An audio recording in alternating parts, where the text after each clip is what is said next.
сендерден, мен сендерден қазіргі сабақ көңіл күйге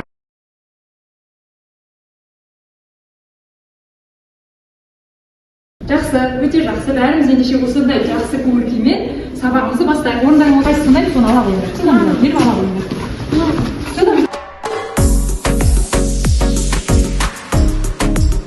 Қалада аттракциондар саябағы бар. Сәл жақында сол саябаққа барып келді. Саяхаттан кейін ол қыз. Міне, төрт ұшқын сендер қанша болған, қанша қабырғалар. Балалар, сендер төрт ұштардың қабырғалардың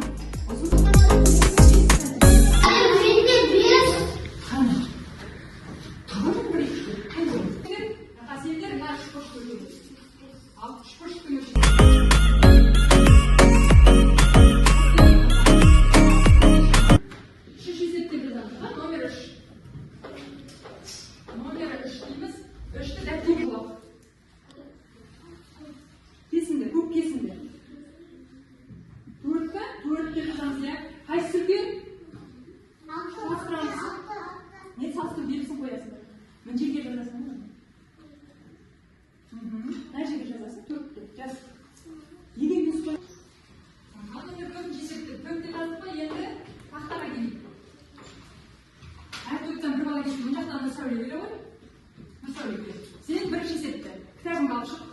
Сен бірінші есепті жазасың. Мыналардың ұзындықтары қосуымыз керек.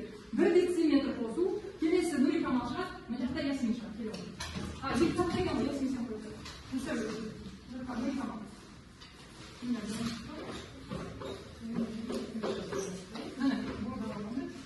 Сен бірінші есеп, сен екінші есеп. Басқаларымыз да ойымызды отырып жаза береміз балалар.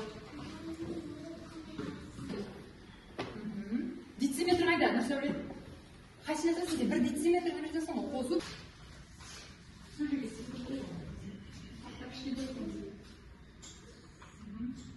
Бұл жерде дециметр балалар. Ақа біліп отыр, бұл жақтан жаза береміз.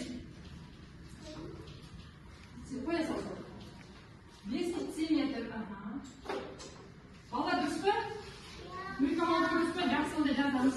Әпте беріп отыр.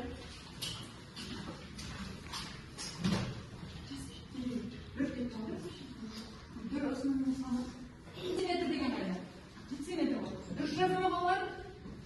1-де 5 қосқанда қалды. Ясмин сен келе ғой. Дециметр деп жазамыз.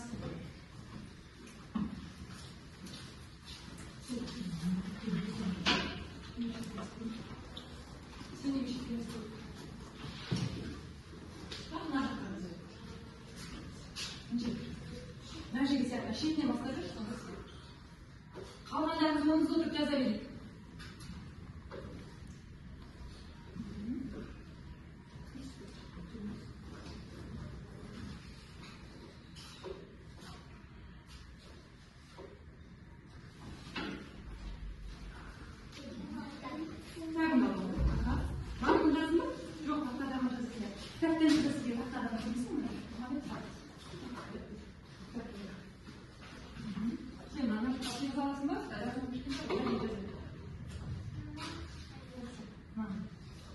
Енді соңғы есепті жазайық.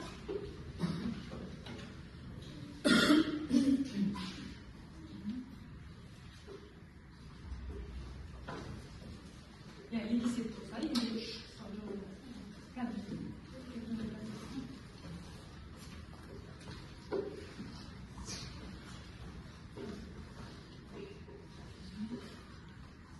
Енді келесін 3 оларды бәрі жағына жазсын.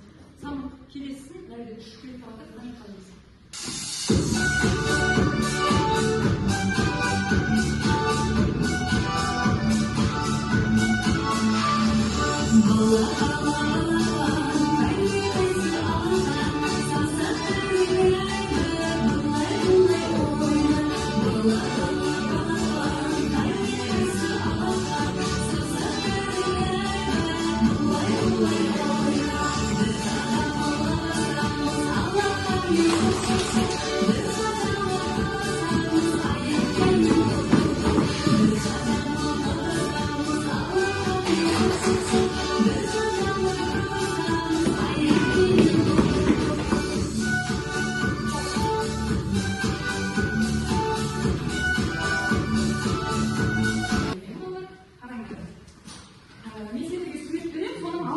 айырмашылығын табуымыз керек.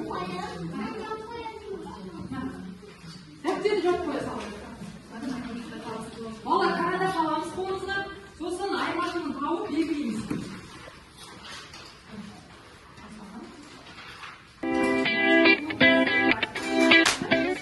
Осы тапсырманы орындау барысында біреудің еңбегінің нәтижелі құқықты қарау, құндылығын үйренесіңдер.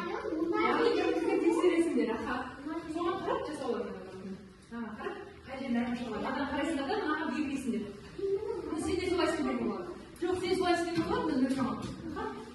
Ал сендер өздеріңді анық балқап. Сендер де байқап. Міне, мысалы, сәттәді тұр. Осы үшін дұрыс қойын сүйтпен кейін. Бай, немен береді бақ, байда болады. Мынада жоқ, анада бар. Қыз баланы шашына қарап көрші, қыз баланы шашына. Қыз балалардың шашына қарап көрді. Бармай ұшылып, соны белгілеп қойсыңдар. Қыз баланы шашына қараңдар. Сендерге подсказка болсын.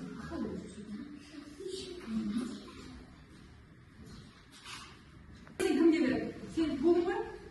Қазір қоя тұр. Жақсы жарайсың. Сабыр. Енді сен болған соң бір-біріңді тексересіңдер. Сәні, қаққыған неше болды? Иә, неше болды соны санайықшы? Қаққандарың. Өсіңнің алғандырсын таңғы. Енді біреу қалды ма қыз? Алтыншы айман. Қаққандар ма? Қазір, сөйді, қазір. Бәрі қалды ма?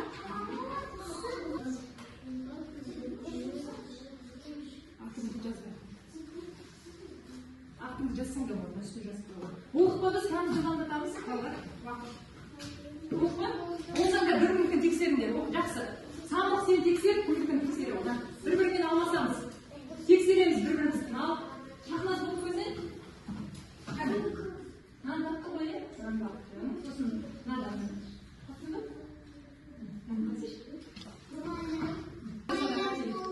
Жақсы, шақназ сен бере ғой, бір-біріңді тексере ғой.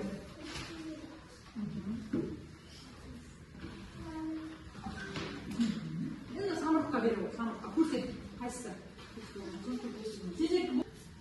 Самық сендерде бар ма дұрыс па айтыңызшы кәне?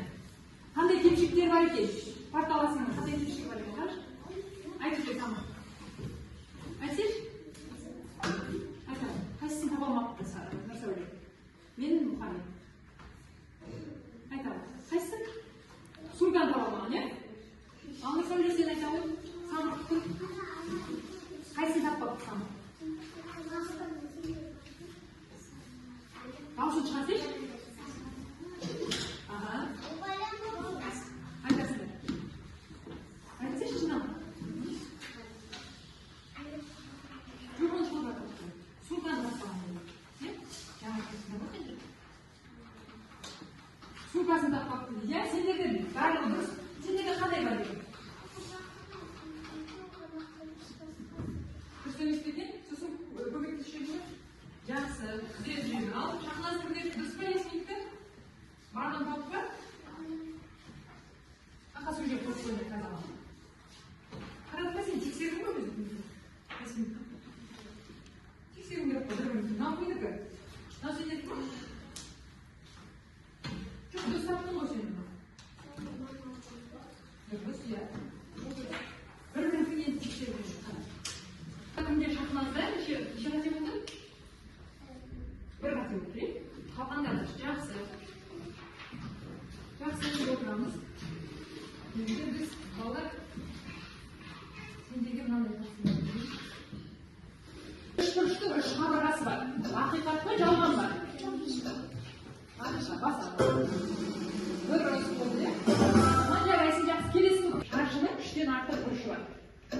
Қайсы деп отырсың? Ал бар, үш болады. Жоқ, ақиқат үштен артық қой. Шам бар. Баса.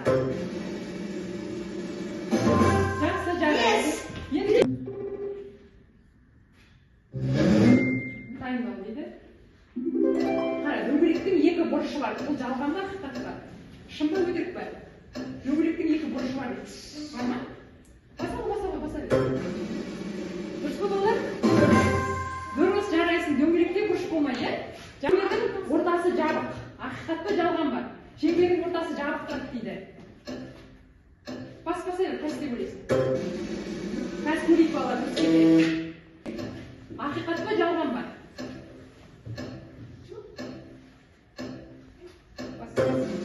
Көрейік қазір ба? Қабырғалар балалар. Кейін көрейік өлшейміз балалар. Жауаптардың сен мына саған беріп отырмын мынаны. Неше сантиметр екенін өлшейік.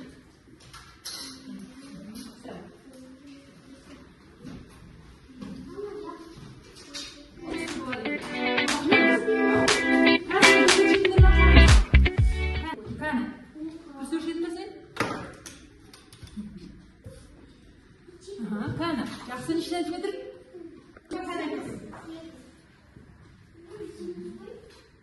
Сегіз болды ма? Жоқ, мына жеті болды. Жоқ, жетіден артық екен, иә, шамалы? Қана, сен неше болды? Неше? Бес.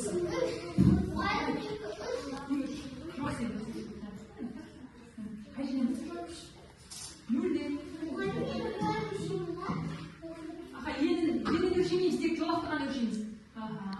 Дұрыс, сен қана өлшемейміз, сол сен сен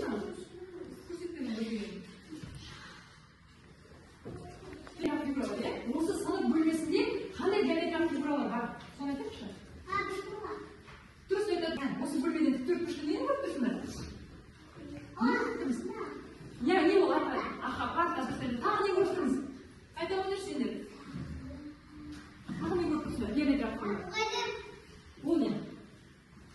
Снег, иә, ол қандай? Төрт бұрышты, иә? Тағы қандай көріп тұрмыз? Енді бұлай істейікші. Біз өзіміз отырған партаның ұзындығын өлшейікші кәміз. Өздері отырған партаның ұзындығын өлшеп қойыңыз. Өлшеп көріңдер. Неше сантиметр болады?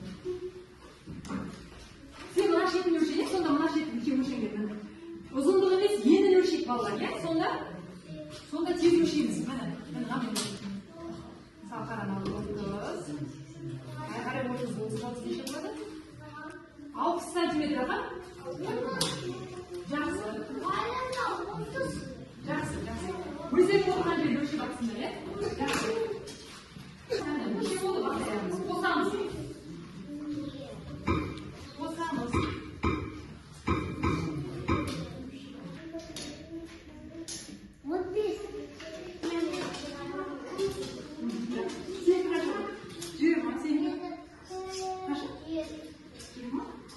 Жақсы, сонымен мысалы, біз нені үйрендік?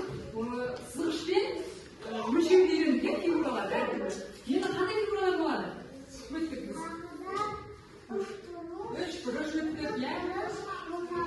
Шаршы, осылардың барлығы геометриялық фигуралар, иә болды? Енді осы сабағымыздан нені, қандай құндылықтар естеріңде қалды сендер? Айта өңдерші, естеріңде қалды ма, жаңа құндылық туралы? Бас. Болды, кете бер. Ақа, жақсы. Саған бақты. Қолдар болды, қол кетеміз, болды. Бір рет қана басамыз. Жақсы, жазды ма? Жанат, басымыз. Сен қайсың? Ойда. Сен қайсың? Келесі. Жақсы, ай көркемін.